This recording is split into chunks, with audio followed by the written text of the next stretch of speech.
Bismillahirrahmanirrahim. Assalamualaikum warahmatullahi wabarakatuh. Perkenalkan, nama saya Nur Aziza, kelas MBS 2D. Nah, teman-teman, di video kali ini saya akan mereview kembali beberapa materi yang diberikan minggu lalu. Yang pertama, pengantar akuntansi dan perusahaan. Yang kedua, pengertian akuntansi, persamaan akuntansi dan laporan keuangan. Nah, teman-teman sekalian, kita semua paham bahwasanya di dalam siklus akuntansi dan perusahaan ada namanya sifat dasar akuntansi dan perusahaan, iya kan? Nah, apa itu? Yang pertama ada namanya definisi usaha atau perusahaan bisnis. Apa itu? Yaitu suatu organisasi dengan sumber daya dasar atau input seperti bahan baku dan tenaga kerja, kemudian digabung dan diproses untuk menyediakan barang atau jasa untuk diinput kepada pelanggan. Nah, yang kedua, sifat dasar yang kedua itu pelanggan perusahaan. Apa itu pelanggan perusahaan? Individu atau perusahaan lain yang memberi barang atau jasa dengan imbalan berupa uang atau barang. Misalnya barang berharga, iya kan? Nah, sifat dasar yang ketiga ada namanya tujuan dari perusahaan. Apa tujuan dari perusahaan itu sendiri? Nah, kita semua paham bahwasanya tujuan perusahaan itu adalah memaksimalkan keuntungan. Nah, keuntungan, laba atau profit, selisih antara uang yang diterima dari laba pelanggan atas barang dan jasa yang dihasilkan, iya kan? Nah, dan biaya yang dikeluarkan untuk input yang digunakan untuk menghasilkan barang ataupun jasa itu sendiri.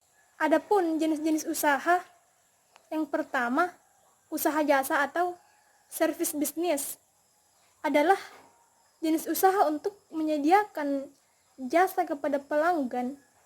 Seperti contoh, usaha jasanya itu ialah Bank Mandiri. Nah, jasanya apa? Ya, keuangan. Yang kedua, ada namanya usaha dagang atau merchandising business.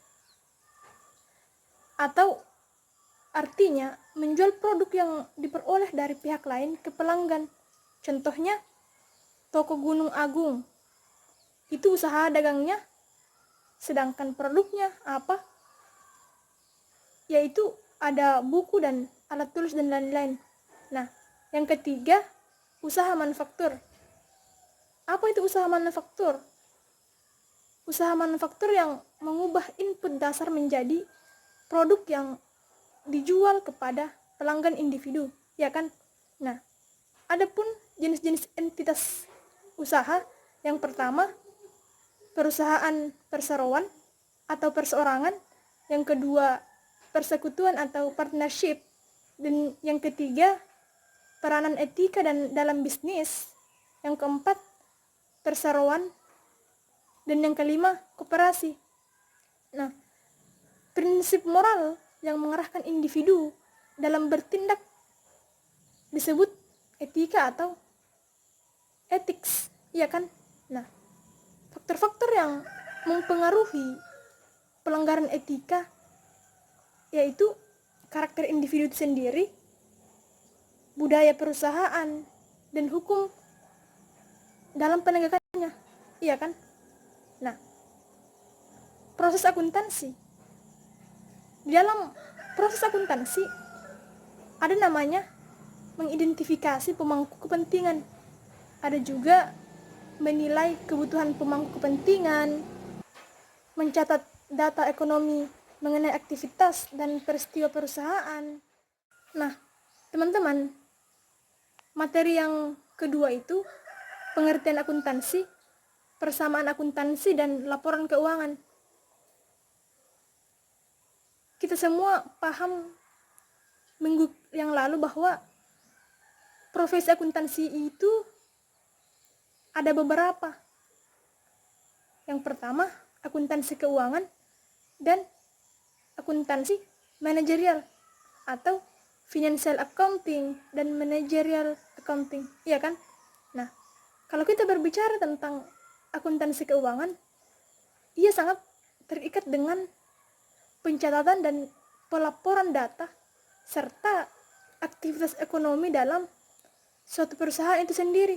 Nah, laporan ini berguna bagi manajemen dan merupakan laporan utama bagi pemilik usaha. Pemilik usaha untuk siapa? Ya, badan pemerintah dan masyarakat tentunya.